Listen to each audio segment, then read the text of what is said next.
Sok szeretettel köszöntöm az egybegyűlteket, lelkesedésem töretlen, ez itt a Mobil Arena YouTube csatornája, és előttem van a sárga dobozos Poco M8 5G,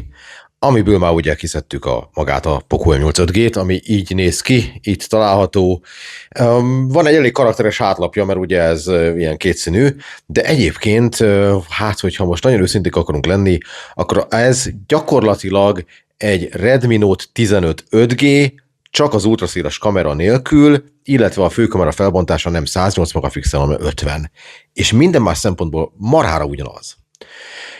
Viszont más az ára. Ennek a terméknek a hivatalos ára 105 000 forint, 8 GB RAM-mal és 250 GB belső tárhellyel, míg ugye a Redmi Note 15 5G az 120 000 forintot kér ugyanekkora tárhely opcióval, szóval ez egy picit olcsóbb, és hát nyilván az a kérdés, hogy 15 000 forintos felárat megéri egy ultraszéles kamera, illetve az, hogy a főkamerád 50 megapixel helyett 108 megapixel,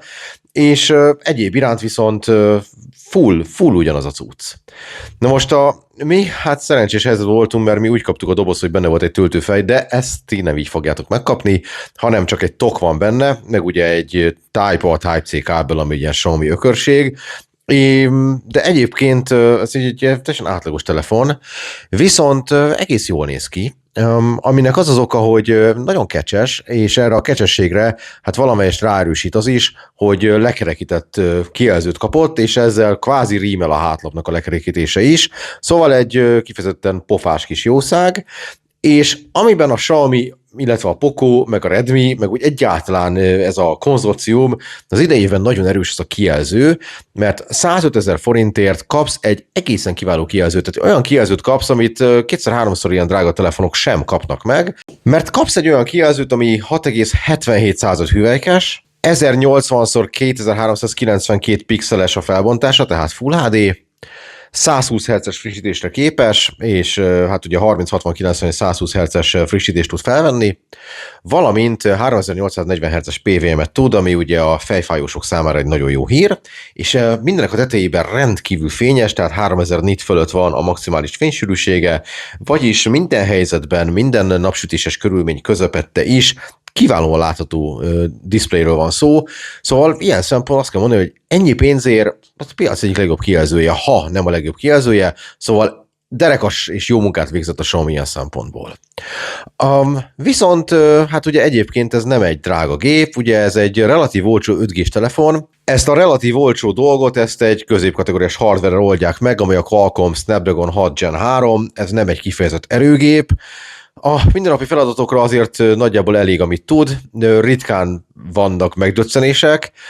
de ugye UFS 2.2-esben a tárhely, szóval nem lesz túl gyors benne az alkalmazásbetöltés, és azért vannak olyan játékok, vannak olyan alkalmazások, vannak olyan szenáriók, amikor érezhetően szűk ez a hardware, de hát ugye még mindig az van, hogy kicsivel 100 000 forint fölött vagyunk csak árban, ami azt jelenti, hogy ennyi pénzet ez igazából reális, és nem melegszik túl,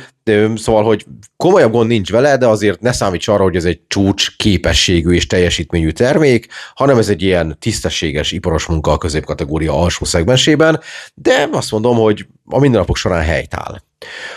Amit szintén el kell még róla mondani, hogy a készülékház nem csak, hogy relatív jól néz ki, hanem kifejezetten ellenálló, ami azt jelenti, hogy egyrészt van egy IP65-ös védettsége, másrészt pedig ugye a Xiaomi azt mondja, hogy akár 1,7 méter magasról, hogyha lejted, akkor sem lesz baja. Hát azért egy hajlított kijelzős telefonnál ez mindig necces, de mindenképpen egy picit ellenállóra van tervezve, mint a korábbi modellek.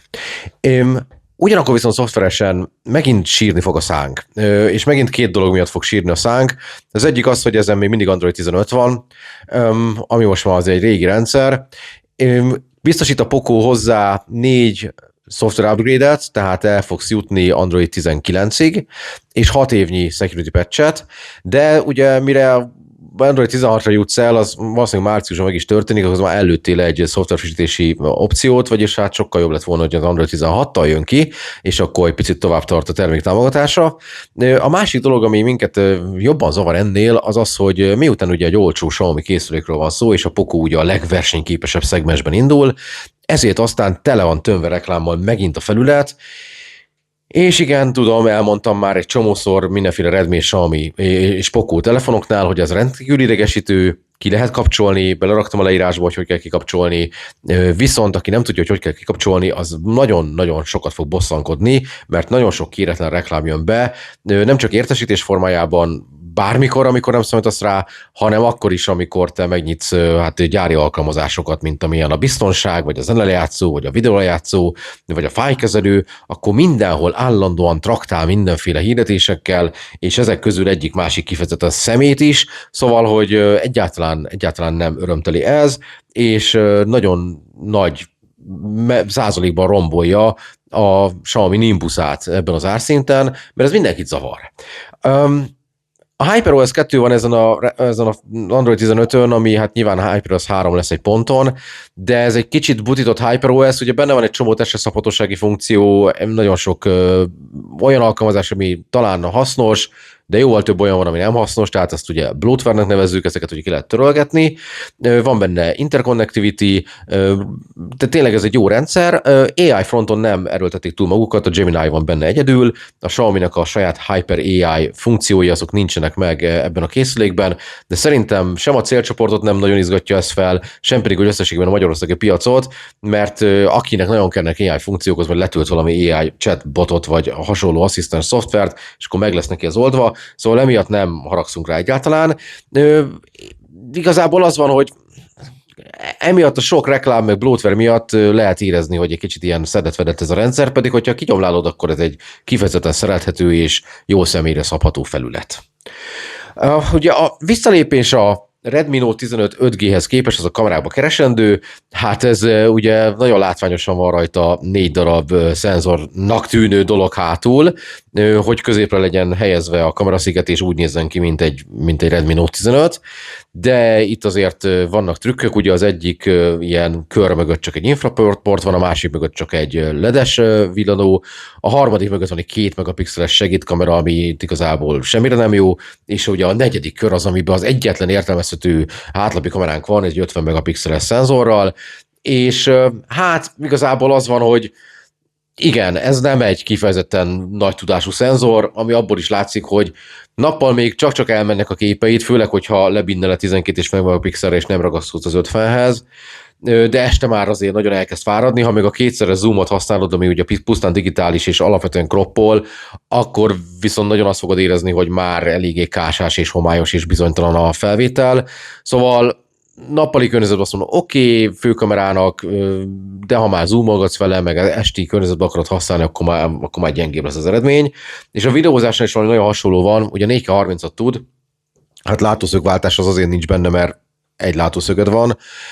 Ebben a 4K30-ban van ugye optikai stabilizáció, ami helyek közel segít, de azért látszik, hogy hullámzik a fókusz, este pedig aztán nagyon-nagyon zavarják a fények ezt a szenzort, és miután kicsi is a szenzor, ezért, hogyha nincsen mesterséges megvilágítás elég, akkor még nagyon zizis lesz a videófelvételed, szóval ilyen szempontból nem túl acélos. Selfie kamerában is azt kell mondani, hogy ott csak 1080p tud, annak ellenére, hogy 20 megapixeles szenzorod van, és maguk a selfie sem lesznek túlságosan jók, mert nem igazán lesznek élesek az arcok. A háttérszeparációban továbbra is ügyes, tehát hogy jól lehet tudja választani a háttért az embertől, de egyéb szempontból ez egy nagyon középszerű selfie kamera. Úgyhogy kamerás fronton ez egy ilyen, hogy mondjam, valami azért van benne, valamennyire azért lehet használni, de ne számítsatok tőle túl nagy és nagyon ütőképes teljesítményre. Ilyen standard hétköznapi jelentek megörökítésére nyilván jó, beltérben már marha kevés lesz, mert ott ugye a mesterséges fényekkel már a záridő is megnő, meg homályos is lesz, meg zajos is, de mondjam, ebben a kategóriában nagyjából ez a realitás. Akkumulátor fronton, annak ellenére, hogy ez egy relatív kecses telefon, egy 5520 mAh-órás telepet kapunk, ezzel ez a takarékos hardware 2 napig simán eldöcög, és ugye, hogyha a Hypercharger-t használsz, tehát a Xiaomi saját töltőfejét, akkor 45 wattal tud tölteni, ha sima PD-t használsz, akkor is ilyen 35-40 wattos töltési sebességet elérsz, tehát ez egyáltalán nem rossz és nem para, nem kiemelkedő, az átlagnál talán egy picit jobb, de hogy nem rengeti meg a világot, nem erről lesz híres a Poco M8 5G, hanem hát elsősorban arról, hogy olcsóban adják, mint a Redmi is testvérét, cserébe ugye megfosztanak egy nagyobb felbontású kamerától és egy ultraszélestől, de minden más szempontból ugyanaz. Tehát még a mérete, a kijelzője, a kialakítása, a formája, valószínűleg még a tokok is csereszabatosak, tehát hogy ilyen szempontból viszont tök ugyanazt kapod meg. Ez nagyon standard ilyen trükközés a Xiaomi-tól, hogy ugyanazt a telefont kis módosítással és átcímkézve kiadják másik néven, kicsit variálnak az árazással, és akkor hol ez számít jobbvételnek, hol amaz számít jobbvételnek. Magyarországon ugye a Xiaomi márka képviselet úgy döntött, hogy a Redmi Note 15 széria megy be a szolgáltatói kínálatba, és a Poco nagyon hasonló készülékei pedig csak és kizárólag független piacon lesznek elérhetőek, és ott is elsősorban inkább csak online, szóval, hogy így van ez szétszedve, tehát ha neked a kamerás rész nem fontos, de szeretnél egy olyan képességű telefont, mint amilyen a Redmi Note 15 5G, akkor ezt 15 000 forinttal olcsóban megúszod. Ha viszont fontos neked, hogy legalább egy ultraszéles kamerád legyen, és a fülkamerád is egy picit jobb legyen, akkor mennyire a Redmi Note 15 5G-re, de nem muszáj a márkán belül maradni természetesen, hogy vannak alternatívák, például a Nothing Phone 3A, ami most már egészen kellemes árfekvésben van, és mindenképpen többet tud kamerás fronton, mint ez a telefon. Ennek a készüléknek a legnagyobb előnye az, hogy szuper jó kijelző van benne ennyi pénzért, és egyébként meg minden másban egy ilyen teljesen átlagos szintet hoz, viszont tele van tömve reklámmal, és egy tavalyi Androiddal startolt el. Úgyhogy nincs rossz áron, tehát hogy nem azt mondom, hogy ez túl van árazva, hanem azt mondom, hogy vannak azért kompromisszumok, és akiket ezek a kompromisszumok zavarnak, az engedje el ezt a telefont. Aki viszont azt mondja, hogy jó, hát a kamerát úgyse szoktam sokat használni, kéne egy relatív kecses, nem túl nehéz, jó kijelzős telefon, amivel azért el tudok létezni akár 2 napig is töltés nélkül, akkor a Poco M8 5G az igazából nem egy rossz választás. Van egy írásos tesztünk a Mobilarénán, beraktam ide a leírásba, abban vannak tesztképek, tesztvideók, meg mérési eredmények. Ben van a leírásban az is, hogy kell kikapcsolni rajta a reklámokat, és ha mindezek mellett azt gondolod, hogy ez nem volt egy haszontalan videó számodra, és szívesen nézni még hasonlókat, akkor itt a hatalmas lehetőség, hogy feliratkozzál. Ha meg már fel voltál iratkozva eddig is, akkor nagyon-nagyon köszönöm a kitartó figyelmedet, találkozunk nagyon hamarosan egy következő videóban, addig is minden jót kívánok, sziasztok!